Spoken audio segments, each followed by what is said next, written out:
बिस्मिल्लाहिर्रहमानिर्रहीम, अस्सलाम वालेकुम। आज हम पालक और शलजम की भुजिया बनाने लगे हैं। इसके लिए मैंने आधा किलो सब्ज़ी यानी दोनों सब्ज़ियां मिक्स करके आधा किलो ले ली हैं। इनको काट कर बॉईल करने के लिए रखते हैं, बल्कि स्टीम करने के लिए रखते हैं। ये अपने ही पानी में गल जाएंगी, दोनों में बहुत पानी होता है। फिर ताज़ा मसाला मैंने ग्राइंड कर लिया है जी। हल्दी का एक पीस ले लें, छोटा सा अदरक का टुकड़ा ले लें, साबुत धनिया, मिर्च और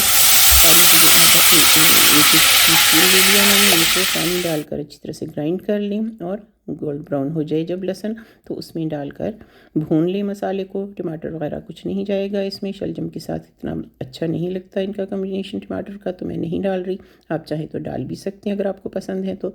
फिर ये हाफ़ कुक किए हुए, हाफ़ स्टीम किए हुए शलजम जो हैं वो इसमें डाल दें। इनमें काफ़ी हद तक पानी है, दोनों चीज़ों का अपना ही पानी, तो इसको हम बाकी का इस तरह से भून कर गला लेंगे।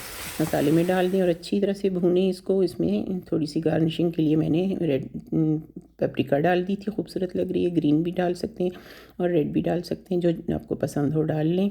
बहुत ही मज़ेदार सालन बनता है, बहुत ही टेस्टी और बहुत ही आसानी से बनता है। शलजम तो वैसे ही बहुत ही सेहत बख्श चीज़ है। चलें आप भी बनाएं, खाएं। नेक्स्ट वीडियो तक के लिए अल्लाह हाफिज़।